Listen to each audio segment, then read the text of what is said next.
तंग गलियों में एक छोटे से चौल में रहती थी गंगू।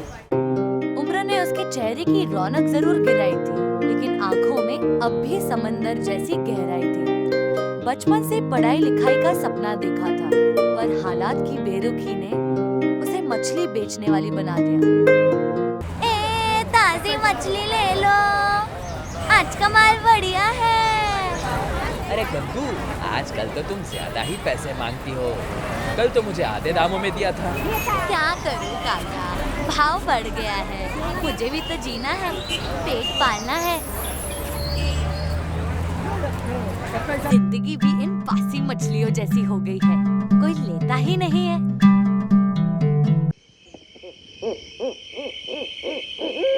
दिन ढल गया, मछलियों का आधा माल भी नहीं बिका।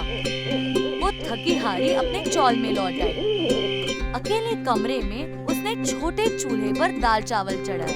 अकेलापन उसके सीने पर बोझ बनकर बैठ गया। कितने साल हो गए, यही टोकरी, यही बदबू, यही झगड़े। कब तक ऐसे जीऊंगी? कभी तो अपना सपना जीना है। बचपन से तो था मैं भी ऑटो चलाऊं, गली गली सड़क सड़क घूमाऊं, पैसे भी कमा लूं और सबको दिखा दूं कि मैं भी कितनी डैशिंग हूँ। लेकिन नहीं, जिंदगी मौका ही नहीं देती। छोड़ो। बेचारी गंगू अपनी रोजमर्रा की जिंदगी से थक चुकी थी। उसे अपना छोटा सा सपना पूरा करना था, लेकिन अफसोस वो भी पूरा होने से रह गया। तभी मोहल्ले में हलचल मचने लगी और पास के रमेश काका अपनी पुरानी रिक्शा बेचने का ऐलान करते थे। गंगू तुरंत दौड़कर उनके पास चली जाती है। अरे रमेश काका, रिक्शा क्यों बेच रहे हैं? अब तो मेरी कमर जवाब दे रही है गंगू। रिक्शा चलाना मुश्किल हो गया है। सोच रहा हूँ कि इसे बेच दूँ, तो इसे ठीक से देखभाल करें तो ये और 10 साल चल जाएगी। कितने में बेचोगे? बस 50,000 में। ठीक है काका, ये मौका फिर नहीं मिलेगा। मैं ऑटो लेकर ही रहूंगी।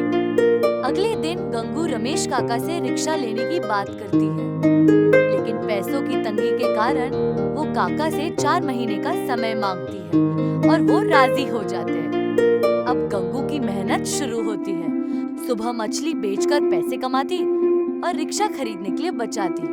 लेकिन महीनों के संघर्ष के बावजूद गंगू अब तक सिर्फ 15,000 जमा कर पाई थी। आखिर ये मेरे साथ क्या हो रहा है? मैंने ऐसे क्या गलती की थी जिससे इतना संघर्ष करने के बावजूद मैं 50,000 जमा नहीं कर पा रही हूँ? अब मेरा रिक्शा खरीदने का सपना कैसे पूरा होगा? हर दिन काम, झगड़े, लोग और मेरी मेहनत सब बेकार लग रहा है। ऊपर से समय भी कम होता जा रहा है। उफ, क्या मैं कभी सफल हो पाऊंगी? लगता है कभी नहीं हो पाऊंगी, यही सच है। गंगू का सपना फिर एक बार टूटने के कगार पर था। तभी एक दिन सुबह गंगू मछली पकड़ने गई। समुद्र किनारे जा रही थी, तभी उसने देखा मछली के साथ साथ सीप और शंख भी फंस चुके हैं। ध्यान से खोलने पर उसने देखा उसमें एक बड़ा चमकदार मोती था। अरे वाह, इसे तो बेचना ही होगा। नमस्ते सेठ जी। अरे गंगू, आज तुम यहाँ कैसे? जी मुझे पैसे चाहिए थे, इसलिए मैं कुछ बेचना चाहती हूँ। ठीक है, दिखा क्या बेचना है? जी ये मोती बिल्कुल नया और चमकदार है, मुझे इसे बेचना है। अरे ये तो बहुत खूबसूरत मोती है। मैं तुम्हें इसके 50,000 दूंगा, चलेगा? सच? 50,000? हाँ बिल्कुल। ठीक है चलेगा, दीजिए। ये तो चमत्कार था। उस दिन गंगू ने 50,000 जुटा दिए। उसने रिक्शा खरीदी और अब उसके पास नई चमकदार रिक्शा थी। बिल्कुल शान से पूरे मोहल्ले में रिक्शा लेकर घूमती। आहा, अब मैं निकल पड़ी। रिक्शा खरीदने के बाद गंगू बेहद खुश थी। उसके सपनों की गाड़ी अब सड़कों पर दौड़ रही थी, लेकिन धीरे धीरे उसका स्वभाव बदलने लगा। पहले जो गंगू ग्राहकों से हंसकर बात करती, अब उनसे झगड़ने लगी थी। उसे लगा अब उसके पास रिक्शा है तो वो किसी की मोहताज नहीं है। अरे गंगू, रिक्शा बीच में क्यों खड़ी की है? पूरी गली रोक रखी है, उसे थोड़ी बगल में लगा दो। क्यों रे, तुम्हें कोई और जगह नहीं मिली चलने के लिए? इसे जहाँ चाहूँ वहाँ खड़ी करूँगी, मैं इसे जहाँ चाहूँ वहीं खड़ी करूँगी। तेरा काम नहीं है इसमें बोलने का, समझी? जा दूसरे रास्ते से जा। अरे ये क्या बात हुई? इतना घमंड अच्छा नहीं है गंगू। तुम्हें पूछा मैंने, नहीं ना? तो निकल जाए यहाँ से चुपचाप। आंटी, मेरे पतंग का डोर निकाल दीजिए ना। चल भाग यहाँ से, तेरे जैसे बच्चों ने जीना हराम कर रखा है। गंगू, ये सब क्या है? छोटे बच्चे से ऐसी बात करते वक्त तुम्हें शर्म नहीं आती?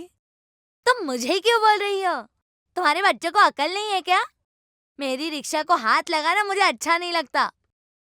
गंगू का गुस्सा और रौब दिन भर दिन बढ़ता ही गया। मोहल्ले में लोग अब उसे कतराने लगे। से गंगू को अब और भी मजा आने लगा। एक दिन किसी से झगड़ते हुए गंगू रिक्शा लेकर गलियों में तेज चलती है। उसकी रिक्शा इतनी तेज चली कि उसका एक्सीडेंट हो गया। रिक्शा खाई में पलट गई। गंगू पूरी तरह घायल हो गई। उसके कारण वो पैरों से अपाहिज और आंखों से अंधी हो गई। अब उसके पास ना तो रिक्शा चलाने की ताकत बची थी और ना मछली बेचने का सहारा। हे भगवान, मैंने कितना बड़ा गुनाह किया। एक दिन में मुझसे सब छीन लिया। ना लोगों का साथ रहा, ना सेहत, ना मेरा सपना। मैं क्या करूं? मैं क्या करूं? नहीं नहीं, ऐसे रोने से कुछ नहीं होगा। गंगू, तुझे जीना होगा गंगू, जीना होगा। लेकिन कैसे? कैसे? हाँ, पता है कैसे। गंगू के पास अभी भी वो 15,000 रुपए थे जो उसने पहले से बचाए थे। उसने सोचा पूरी तरह हार मानने के बजाय रिक्शा की मरम्मत करवा ले। उसे एहसास था कि वो अब खुद नहीं चला सकती, लेकिन उस पर भी उसने एक अच्छी तरकीब सोची। उसने तुरंत मोहल्ले के मंगलू को घर बुलाया। मंगलू, मैं अब रिक्शा नहीं चला सकती, लेकिन तू जवान है, तू उसे चला सकता है। मैं जानती हूँ तुझे पढ़ाई के लिए पैसों की जरूरत है, लेकिन तेरा बाप आधे पैसे मस्ती में उड़ा देता है। इसलिए आधा दिन तू इस रिक्शा को चला और जो भी कमाई हो उसका आधा मुझे दे दे, बाकी तू रख ले। इससे तेरा काम भी हो जाएगा और मुझे जीने के लिए सहारा भी मिल जाएगा। काकी, हकीकत कह रही हैं? ये रिक्शा मैं चलाऊं? अरे, ये तो मेरे लिए ख्वाब मुकम्मल होने जैसा है। मैं तैयार हूँ काकी, मैं तैयार हूँ। आखिरकार गंगू ने जैसा सोचा था वैसा ही हुआ।